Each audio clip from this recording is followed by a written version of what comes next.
रहीम। आज के जलसे के सदर मोहतरम मोहम्मद आमीन सरदार साहब, मंच पे तशरीफ़ फरमा साबिक म्युनिसिपल काउंसिलर फारूक सुलेमान साहब,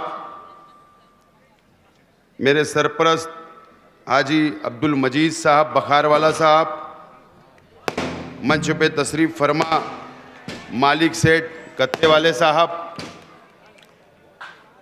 मंच पे तशरीफ़ फरमा पार्टी के तमामी ज़िम्मेदारान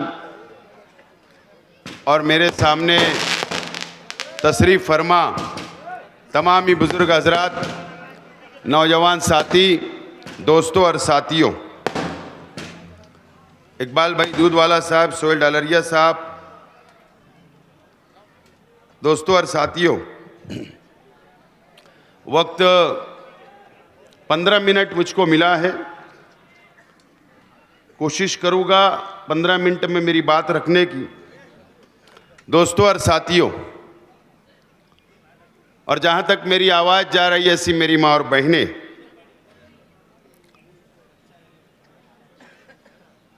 महाराष्ट्र असेंबली का चुनाव 20 तारीख को होने जा रहा है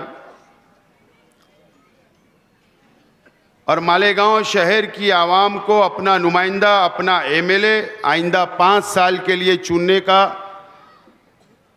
दिन अनकरीब आ रहा है और शहर की माँ बहनों को, शहर के नौजवानों को, शहर की आवाम को फैसला करना है कि आइंदा 5 साल आपका नुमाइंदा कौन होगा।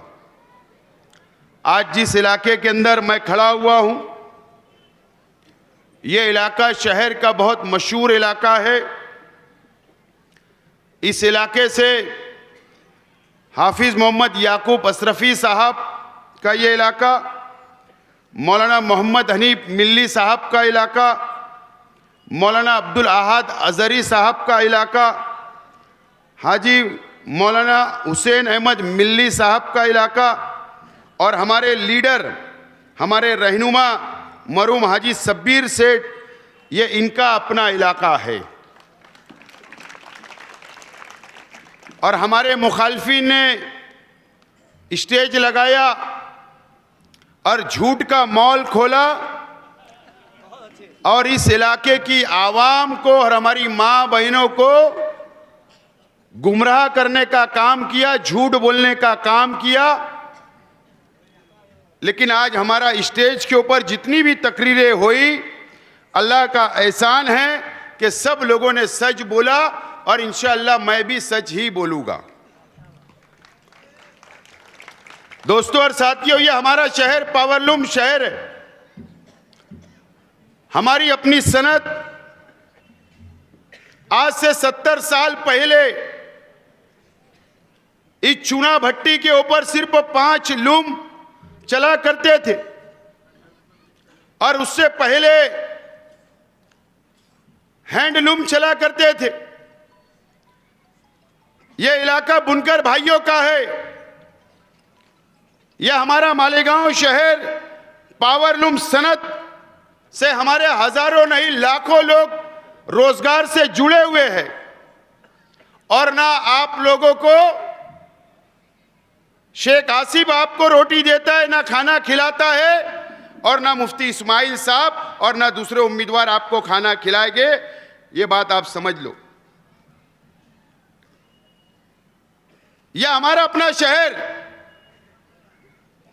मस्जिद और मीनारों का शहर है, मुसलमानों का शहर है और यह शहर को 20 तारीख को जो फैसला लेना है, बहुत सोच समझ कर आप लोगों को फैसला लेना है। हमारे शहर के एमएलए साहब का चर्चा इन इलाकों के अंदर बहुत होता है, घर घर के अंदर चर्चा है। कुछ लोग चौराहे के ऊपर सिर्फ बात नहीं करते हैं, लेकिन अकेले के अंदर मेरी मां बहनें भी बात करती है, बात मुझे पता है। मैं क्या बोलना चाह रहा हूं, आप समझ लो। बहुत चर्चा होता है, जहां मोहम्मदाबाद का चर्चा होता है वहां पर और बहुत सारे इलाके का भी चर्चा शहर में हो रहा है। लेकिन एमएलए साहब, मैं वो बात नहीं करूंगा, आप पर इज्जत उछालूंगा नहीं, आपकी इज्जत ही करूंगा। सिर्फ मैं आपको इशारा दे रहा था कि चिट्ठी मेरे पास भी आ सकती थी। आज चिट्ठी इस चुना भट्टी से, बेलबाग से मुझको भी आ सकती थी, और वो चिट्ठी के सारे मैं भी तकरीर कर सकता था, लेकिन तुम्हारी इज्जत ना चली जाए इसके लिए मैं कुछ नहीं बोल रहा हूं। ये मेरी तहजीब नहीं है। लेकिन आज मैं इस इलाके की आवाम से, मालेगांव शहर की आवाम से, इस शहर के हमारे बुनकर भाइयों से मैं सवाल करना चाहता हूं कि आप आज के एमएलए साहब से पूछिए कि 1,17,000 वोट शहर की आवाम ने आपको दिया था, आपने पावरलूम के लिए क्या किया, सनत के लिए क्या किया, क्या बेनिफिट दिलवाया, क्या फायदा आपने दिलवाया? एमएलए साहब से आप सवाल जरूर करना, और एमएलए साहब आप जवाब दो। 10 दिन प्रचार के लिए बचा हुआ है, आप जवाब दो आपने क्या किया। एमएलए साहब, आप ये बताइए, ये मस्जिद और मीनारों का शहर है, अगर आप पर कोई थोड़ी सी तनकीद कर देता तो आपके भक्त लोग बोलते आलिम है, कुछ मत बोलो, बदनामी हो जाएगी। अच्छी बात है, बदनामी नहीं होना चाहिए। मुफ्ती इस्माइल साहब, आप ये तो बता दो कि ये जूनी मस्जिद के पास तुम एक खंबा लगाकर एक लाइट आपने लगाया क्या? आप ये तो बता दो कि खानका अशरफिया के पास एक पोल लगा के आपने एक लाइट लगाया क्या? आप तो आलिम हो ना। आपको 1,17,000 वोट मिली थी, आपने शहर के ईदगाहों के लिए क्या काम किया एमएलए फंड से या हुकूमत से? आप ये बता दो। ये शहर के जो मदरसा हमारा चलता है लड़की या लड़कियों का, जहां पर हमारे बच्चे दीनी तालीम हासिल करते हैं, आप ये बता दो कि आप 5 साल के अंदर आपने मदरसों के लिए क्या किया? हुकूमत की तो स्कीम है, वहां पर डेवलपमेंट करने का, सहूलत देने के लिए हुकूमत के पास पैसा पड़ा हुआ है, आपने उनके लिए क्या किया ये बताइए। आपने हमारी शहर की मां बहनों के लिए कौन सा बड़ा गार्डन बनाया? मुफ्ती इस्माइल साहब, आप ये बता दीजिए, आपने हमारी मां बहनों के लिए कौन सा रोजगार खड़ा किया? आप ये बता दीजिए। आपने कौन सा नुमाया काम अंजाम दिया? आप ये बता दो। या आप ये बता दो कि मैंने बुनकर भाइयों के बच्चों को मैंने सर्विस लगाया, सरकारी नौकरी दिलाया, कम से कम ये बता दो। या आपने कोई कॉलेज के अंदर एडमिशन करवाया, ये बता दो। आपने 5 साल कुछ नहीं किया, 5 साल कुछ नहीं किया, आप नाकाम हो गए। मुझे बताइए चूना भट्टी के लोग, इस इलाके के लोग, शहर की आवाम, कि 5 साल पहले 2019 के अंदर जब असेंबली का इलेक्शन था तो आपसे वोट मांगने घर घर आए, और उसके बाद से शहर के कोई गली के अंदर नजर नहीं आए, चूना भट्टी के ऊपर भी नजर नहीं आए। आए होंगे तो होंडा लेकर अकेले आए होंगे, ये मुझे पता है, ये पता है। लेकिन आपके मसाइल हल करने के लिए आए क्या? सिर्फ जब इलेक्शन आता आपसे वोट ले लेते हैं, लेकिन आपका रोजी रोटी का मसले के बारे में नहीं सोचते। अगर मैं शेख आसिफ, अगर मैं आपके बारे में सोच रहा हूं, अगर आज मैंने मेरा मैनिफेस्टो डिक्लेयर किया तो मैंने क्या किया? मैंने कहा कि चाहे वो रंगीन पावरलूम हो या सफेद हो, 24 लूम के कारखाने पर इंशाअल्लाह अगर आप लोगों ने मुझे कामयाब किया तो मैं कारखाने के ऊपर सोलार बैठाने का काम करूंगा। मैंने सुना कि एक बुनकर तंजीम का बेवकूफ आदमी ये बोल रहा था, अक्ल का तो पता नहीं है, बोलने का तो ढंग नहीं है, लेकिन ऐसा बोल रहा था कि सब्सिडी बंद हो जाएगी। अबे बेवकूफ, अबे जब मीटर ही नहीं रहेगा, सोलार से बिजली मिलने वाली है, तो सब्सिडी का सवाल कहां से आया?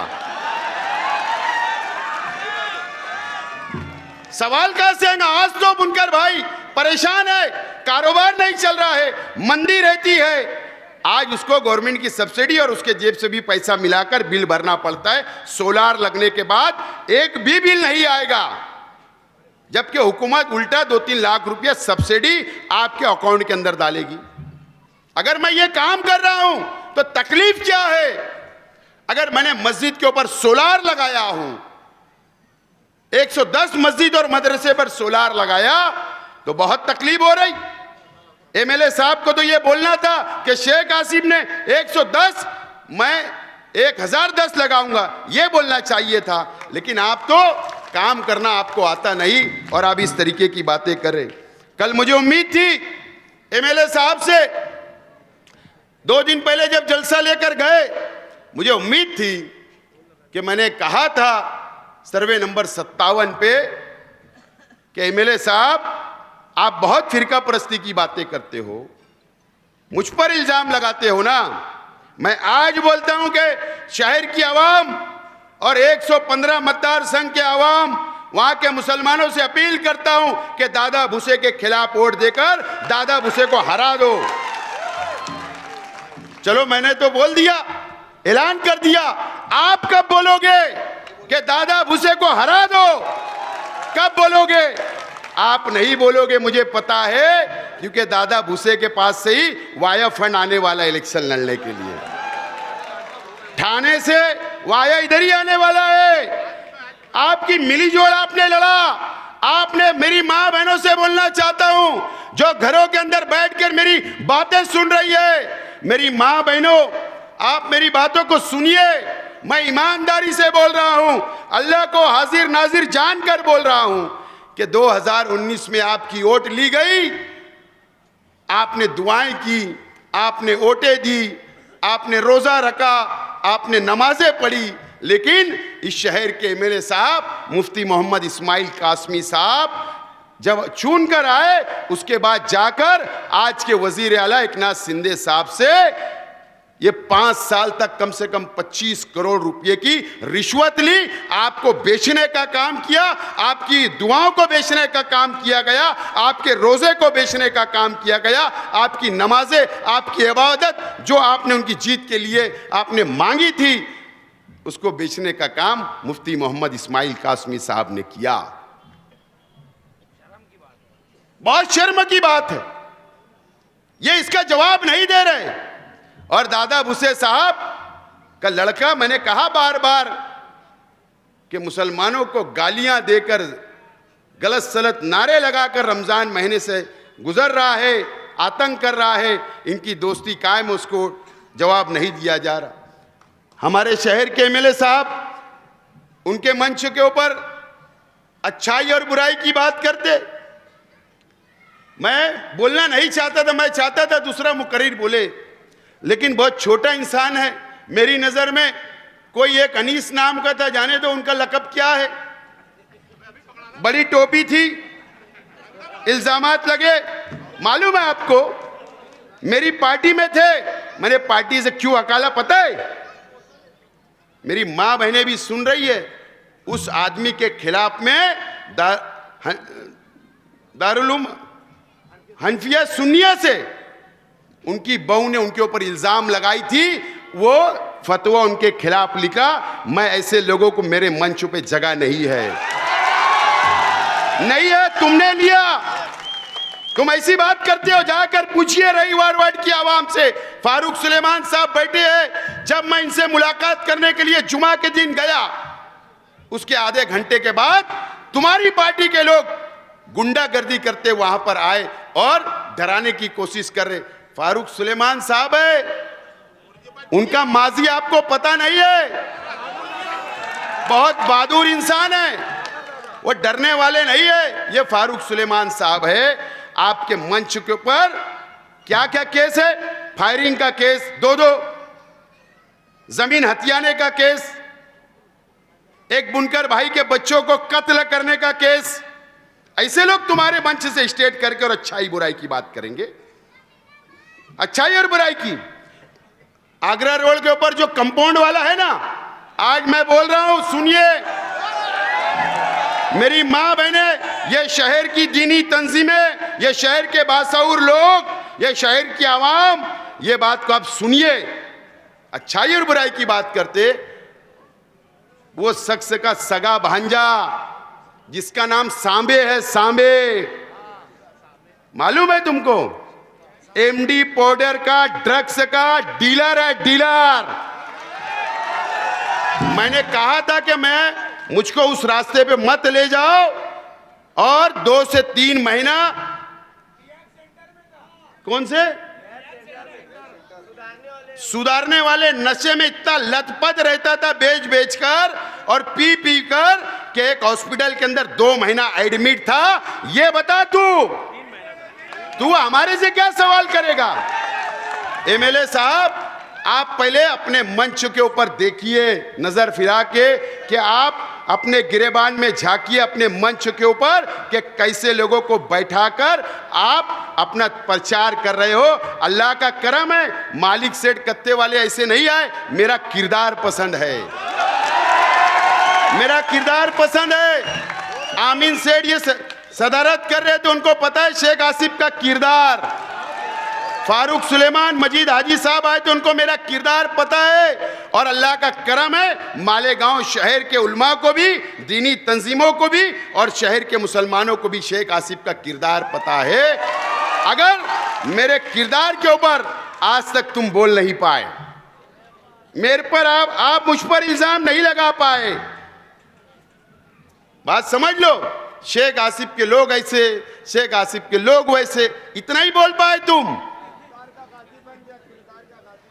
तो मैं आप लोगों से बोलना चाहता हूं कि ये अच्छाई बुराई का इलेक्शन नहीं है। शेख आसिफ आपको खाना नहीं देगा, मुफ्ती साहब नहीं देंगे। अपने बच्चों का मुस्तकबिल, हमारी सनत का मुस्तकबिल, हमारे मस्जिद और मीनारों का, शहर का मुस्तकबिल दीजिए मुझे मौका। मैं तैयार हूं आपकी खिदमत करने, मैं तैयार हूं। मेरे पास कोई भेदभाव नहीं, मेरे पास कोई बिरादरीवाद नहीं, मेरे पास कोई मसलकवाद नहीं, मेरे पास कोई गरीब और अमीर नहीं, कोई बुनकर और मजदूर नहीं। मैं सबको साथ लेकर चलना चाहता, मेरी माँ बहनों को साथ लेकर चलना चाहता। मैं आपसे अपील करता हूं कि 20 तारीख को रिक्शा निशान पर बटन दबाकर मुझको कामयाब करे। 3 नंबर बटन है। बहुत बहुत शुक्रिया। खुदा हाफिज।